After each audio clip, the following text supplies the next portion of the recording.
Sí, terrible el trabajo, lo estaba leyendo.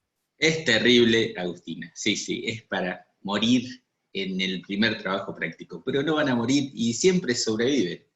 Y tranquilo. Es un poco para que vayan ejercitando y vayan teniendo creatividad a la hora de enseñar. Recuerden que van a tener muchos métodos de alfabetización, pero estos son los métodos pilares de la alfabetización y arrancando por estos después van a dominar cualquier otro. Bien, en el primer trabajo práctico van a tener 8 consignas fáciles. Las van a hacer en un ratito ahora. Yo las voy a explicar primero, me desconecto.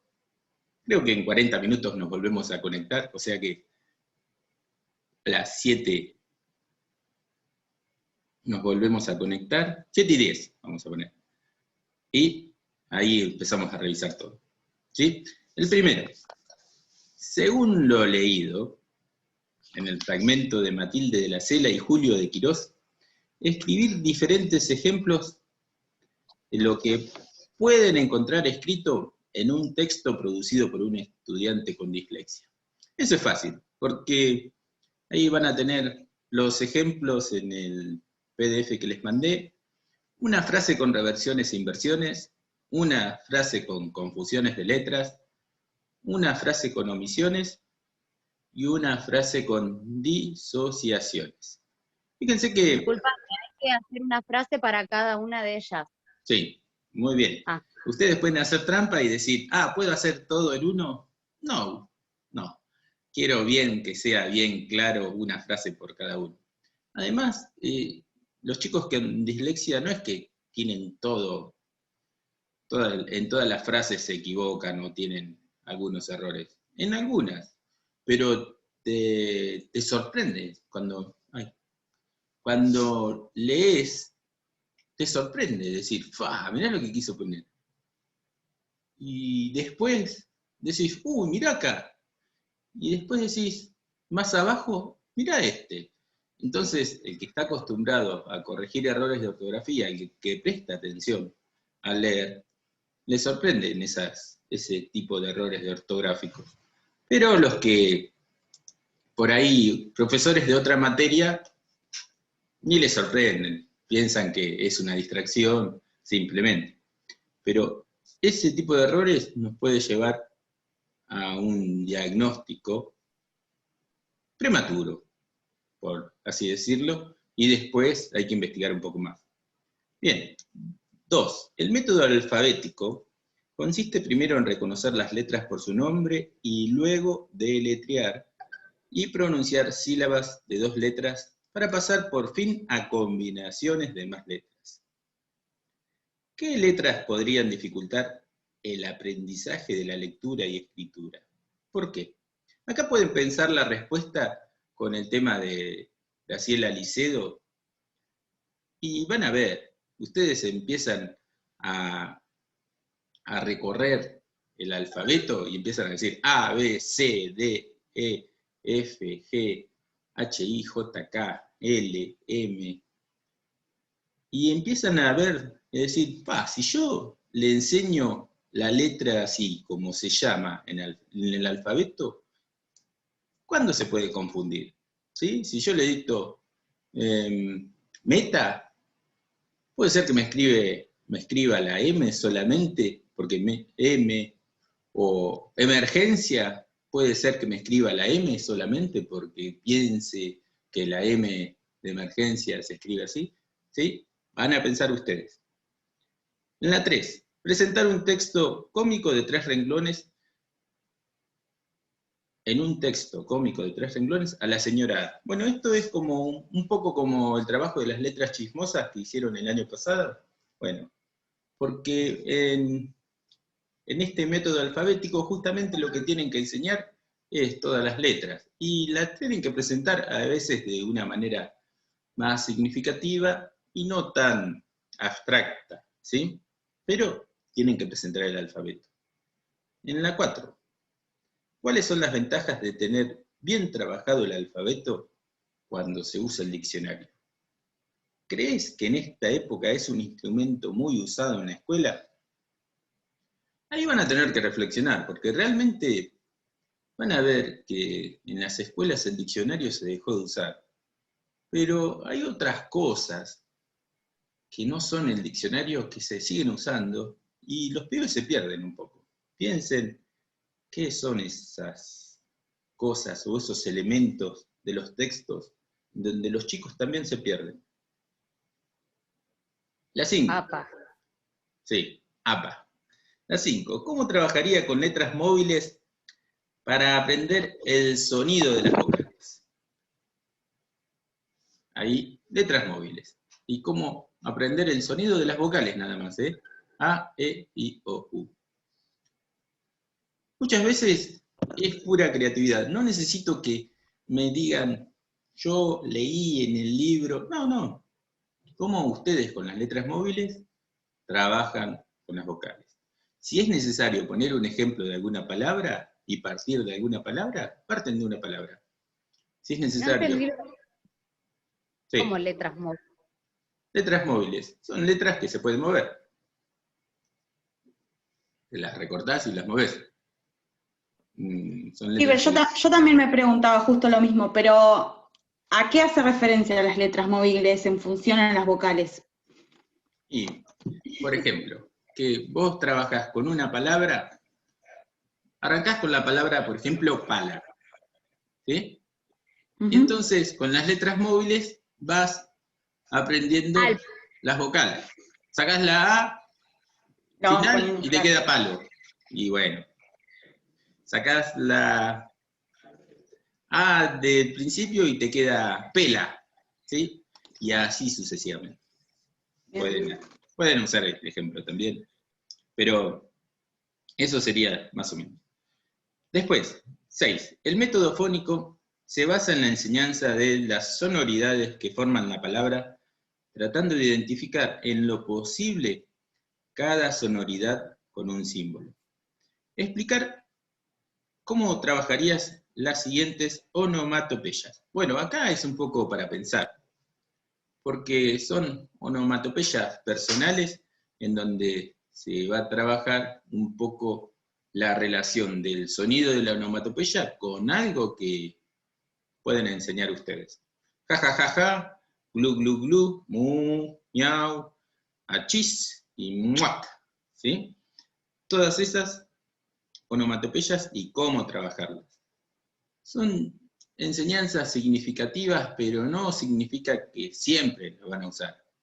Hay veces que van a decir, ¿qué me voy a poner a enseñar onomatopeyas? Pero sí, son sonidos que en el medio de una clase ustedes lo pueden decir. ¿Y cómo se escribe mujer? Mu, ¿cómo hace la vaca? ¿Cómo hace la vaca? Mu, ¿sí? Pero son enseñanzas que uno tiene que tener guardadas como para tenerlas a mano. Mucha gente no necesita las herramientas para arrancar a alfabetizar, porque tiene una creatividad bárbara. Hoy le leía a Andrea que hablaba de cómo enseñar a escribir la S, que le decía Agustina. Bueno, la creatividad es de ustedes, la tienen que tener ustedes. No obstante, muchas veces uno puede tener un profesor o una maestra súper creativa y el estudiante no aprende, ¿sí? Le puede llegar a hacer, pegar fideitos, como dicen ustedes, para mostrar, para escribir, para mostrar cómo se escribe la S, pero nada, no la escribe. Entonces tiene que ir buscando otras técnicas, otras estrategias, no sé, escribir la S en la arena, escribir la S en la espalda, escribir la S en la mano, ¿sí? Y trabajar mucho la motricidad fina. Hay muchas veces que hay que trabajar esa motricidad fina que durante mucho tiempo el aprestamiento que se trabajó en el jardín o en el nivel inicial se dejó de trabajar y en la primaria también se dejó de lado, porque dicen que este trabajo con la motricidad fina no tiene nada que ver con la enseñanza de la lectura y la escritura. No, no es necesario enseñar la motricidad fina. pero sí es necesario tener buena motricidad fina para poder escribir. Así que tengan en cuenta lo que es necesario o indispensable para aprender a leer y escribir, y lo que realmente también se necesita, ¿sí? Son complementos para aprender. Bien, ¿con qué sílabas comenzarías a enseñar en el método silábico? ¿Por qué? Bien, les recomiendo que usen sílabas en donde la primera letra pueda sonar y la puedan detectar bien los chicos cuando la oigan. Por ejemplo, ma, uno puede estirar el sonido. O por ejemplo, sapo, uno puede estirar el sonido, ¿sí? En cambio, si digo pera, esa P se me va, se me mezcla con la E, no se puede aislar tanto el sonido, ¿sí? Les recomiendo arrancar con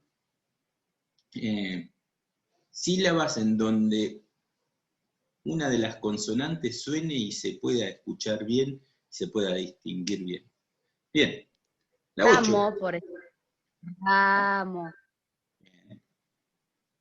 Bien, la 8. De Crowley consideró que la principal atención de la lectura está dirigida hacia el significado de ella, y que si enseñamos la lectura de las palabras como un todo, para luego pasar a los elementos constitutivos, estamos actuando de acuerdo con la evolución lógica de las disposiciones perceptuales visuales.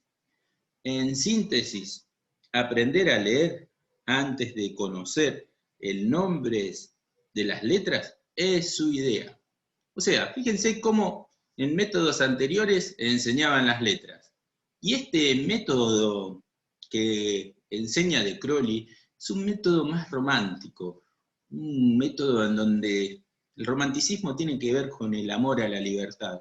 Y esta libertad para que los chicos aprendan de manera significativamente está en el método global.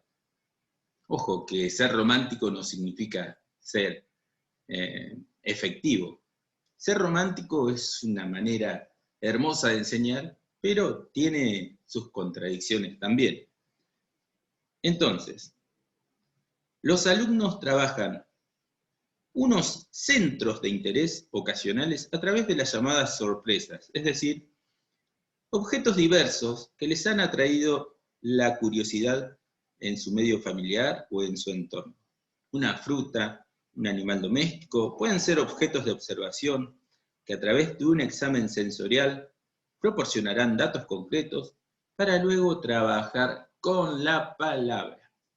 Es decir, el método global que propone de Crowley es empezar con la palabra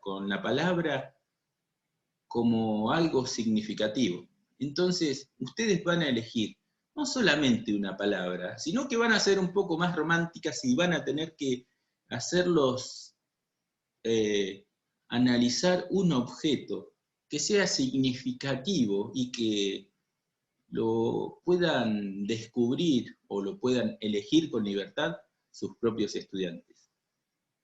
¿Está bueno el método global? Sí, está buenísimo. Es lo más parecido a las prácticas del lenguaje, porque es un poco más significativo, tiene una intención clara. Y por último, se enseña a leer y a escribir. Una cosa es enseñar a leer y otra cosa es enseñar a escribir. Muchas veces van de la mano, pero en el método global se lee casi como de memoria y se escribe como copiando, ¿sí? O sea, se copia, no se hace esa correspondencia entre fonema y grafema, porque no se llega al principio a enseñar las letras. Primero se enseña la palabra, el significado, no solamente la palabra, el significado, sino que también se puede escribir. Por ejemplo, si trabajo con la palabra manzana y digo es roja, es redondita, tiene una circunferencia. Además, adentro es dulce y suele tener un palito, que puede ser por que ha bajado de la planta y cayó, pero muchas veces el palito se lo pueden sacar. Y nos alimentamos con la manzana siempre en el postre, porque usamos otro tipo de comidas para el almuerzo, pero de postre no podemos comer una manzana, ¿sí? Esa reflexión no solamente se trabaja con la palabra, sino que con todo lo que está alrededor de la palabra. Y eso lleva a un aprendizaje más significativo, pero puede complicar un poco a la hora de leer y de escribir. Ojo, si uno trabaja con la palabra manzana, después puede ir asociando otras palabras, por ejemplo, banana, y que terminan con ana, y podemos trabajar con nombres de personas y asociarlos con Mariana. Entonces, uno empieza con eso que es significativo y después va realizando asociaciones y trabajando un poco más con la palabra, hasta llegar a los elementos más abstractos del lenguaje. Pero De Crowley, como les digo, es un romántico que busca en el método global enseñar de una manera más significativa y buscando que los chicos libremente aprendan con cosas de su interés. Por eso se llaman centros de interés, los elementos con los que trabaja De Crowley.